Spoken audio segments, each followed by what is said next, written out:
রেখা পাত্রকে লাঠি তাড়া, বসিরহাটের বিজেপি প্রার্থী তাকে লাঠি নিয়ে তাড়া মহিলাদের। যে ছবি আপনারা দেখছেন, বসিরহাটের বিজেপি প্রার্থী রেখা পাত্রকে লাঠি নিয়ে তাড়া মহিলাদের।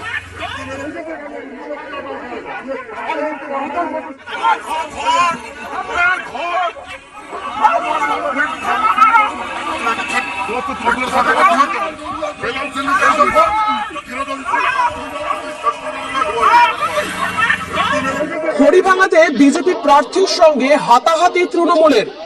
তৃণমূল বিজেপি হাতাহাতিতে তুলকালাম পরিস্থিতি সৃষ্টি হয়। খড়িভাঙাতে বিজেপি প্রার্থীর সঙ্গে হাতাহাতি তৃণমূলের, আর সেই হাতাহাতিতেই তুলকালাম পরিস্থিতি। দেখছেন সেই ছবি।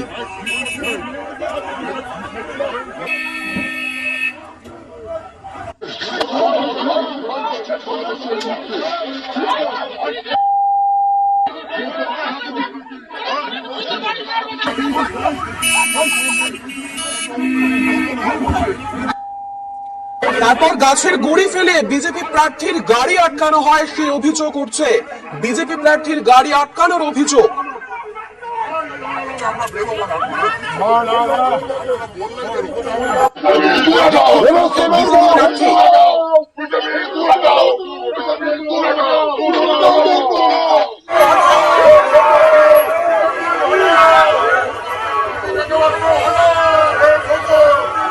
আমাদের সঙ্গে রয়েছেন প্রতিনিধি জিয়াউল। জিয়াউল, কেন এমন পরিস্থিতি সৃষ্টি হলো আর তারপর কি কি হলো, এখন কি আপডেট? এখনো যথেষ্ট উত্তেজনা রয়েছে। এখনো পর্যন্ত এই বিজেপি কর্মী সমর্থকদের যে গাড়ি রেখা পাত্রের সঙ্গে গেছিল এই একেবারে রাজেন্দ্রপুর গ্রাম পঞ্চায়েতের খড়িডাঙ্গা এলাকায়, সেখানে কিন্তু এখনো পর্যন্ত কাঠের গুড়ি দিকে দিয়ে সেই সমস্ত গাড়ি আটকানো রয়েছে। ঘটনাস্থলে বিশাল পুলিশ বাহিনী গেছে। মূলত গত শনিবার এই বসিরহাট রাজেন্দ্রপুর এলাকার খড়িডাঙ্গা এলাকায় সেখানে দেওয়াল লেখাকে কেন্দ্র করে একটি গন্ডগোল হয় শাসক দল এবং বিজেপি কর্মী সমর্থকদের মধ্যে, এবং এই দেওয়াল লেখাকে কেন্দ্র করে কালিদাস বাসার নামে এক বিজেপি কর্মী যথেষ্ট আহত হয়। তারপরে আজকে তার বাড়িতে যায় রেখা পাত্র, বসিরহাটের বিজেপি প্রার্থী রেখা পাত্র, এবং সেই সময় গিয়ে সেখানে বেশ কিছু উস্কানিমূলক বক্তব্য তিনি রাখেন। তারপরে এলাকার মহিলারা মূলত তারা কিন্তু ক্ষিপ্ত হয়ে ওঠে, এবং এই ক্ষিপ্ত হওয়ার পিছনে তখন তারা রেখা পাত্রকে ঘিরে ধরে বিক্ষোভ দেখায়, লাঠি ছোটা নিয়ে তার গাড়ির সামনে গিয়ে তাড়া করার চেষ্টা করে। এবং সেই সময় দেখা যায় বিজেপির আরেক কর্মী, অর্থাৎ এই রেখা পাত্রের সঙ্গে যারা প্রচারে গেছিলেন, তারা এক মহিলাকে তার কাপড় নিয়ে টানাটানি করে, এবং তা নিয়েই আরো উত্তপ্ত হয়ে পরিস্থিতি তৈরি হয়। তারপরে রেখা পাত্রের যেমন সেই সময় তখন এলাকায় ছিলেন, এবং তাকে ঘিরে ধরে বিক্ষোভ দেখায় এবং তাকে লাঠি নিয়ে তাড়া করে এলাকার মহিলারা, এবং তিনি বেগতিক দেখে গাড়ি নিয়ে সেখান থেকে তাদের যারা সিকিউরিটি ছিল, তাদেরকে কেন্দ্রীয় বাহিনী ছিল, তাদেরকে সেখান থেকে নিয়ে তারা সরে যায়। কিন্তু যে সমস্ত আরো বেশ কয়েকটি গাড়ি ছিল প্রচারের জন্য, সেই গাড়িগুলো সামনে কাঠের গুড়ি ফেলে এলাকার মানুষ বিক্ষোভ দেখায় যে কোন রকম ভাবে বিজেপি কর্মী সমর্থকদেরকে কেন এই এলাকার শান্ত এলাকায় অশান্ত করতে এসছে বিজেপির প্রার্থী সহ এলাকার কর্মী সমর্থকরা, বিজেপির কর্মী সমর্থকরা, তাদের কৈফিয়ত দিতে হবে। তারপরে এলাকার পরিবেশ তৈরি, উত্তপ্ত পরিবেশ তৈরি হয়। খবর পেয়ে বিশাল পুলিশ বাহিনী সেখানে যায়। এই মুহূর্তে যথেষ্ট উত্তেজনা রয়েছে, কিন্তু রেখা পাত্র সেখান থেকে বেরিয়ে আসলেও এলাকার এখন প্রচুর কর্মী সমর্থকরা সেখানে আটকে রয়েছে। ফলে এখনো পর্যন্ত বেশ কিছু কেন্দ্রীয় বাহিনীর জওয়ান যারা রেখা পাত্রের সঙ্গে গেছিলেন, তারাও গাড়িতে উঠতে পারেন রেখা পাত্রের, তারাও কিন্তু এলাকায় আটকে রয়েছে। ফলে যথেষ্ট উত্তেজনা, এবং এখনো পর্যন্ত ঘটনাস্থলে গেছে বিশাল পুলিশ বাহিনী। বেশ, ধন্যবাদ জিয়াউল।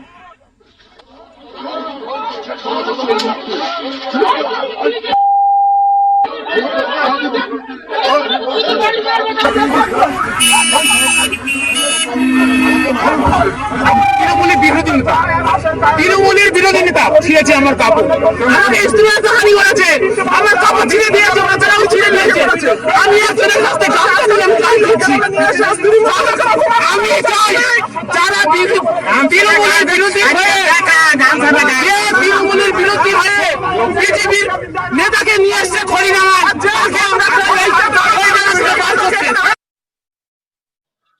দেখুন, এই ভারতীয় জনতা পার্টির বিরুদ্ধে যেনারা স্লোগান দিচ্ছিলেন, ওনাদেরকে একটাই কথা বলতে চাই, আজকের এই ভারতীয় জনতা পার্টি ছিলেন বলে আজকের এই বাংলার বুকে মানুষ আছেন। আজকের এই টিএমসি পার্টির গুন্ডারা যে অত্যাচার চালিয়ে যাচ্ছেন আর দিনকে দিন বাড়াচ্ছেন, তো এই 2024-এর পরে সেই অত্যাচার কমে যাবে, মানুষের প্রাপ্য জায়গাটা বুঝতে পারবে। এখানে একটা বিশেষ ধরনের পলিটিক্স, সাধারণ গ্রামের মানুষকে সহজ সরল সনাতনীদের দুভাগ করে দিয়ে ভোট পলিটিক্স করছে। এরা কিছু বোঝে না। এদের বলছে বাড়ির মধ্যে একটি মেয়েকে অসম্মান করলো, অটোমেটিক্যালি মহিলাদের সম্মানের ব্যাপার, ওকে দেখে খুবই ভেঙে পড়লো, দুভাগ হয়ে গেল, পাওয়া গেছে। আজকে এখানে নিজেরা রং মেরে মানুষকে উত্তেজিত করেছে, এইগুলো খুব অন্যায়।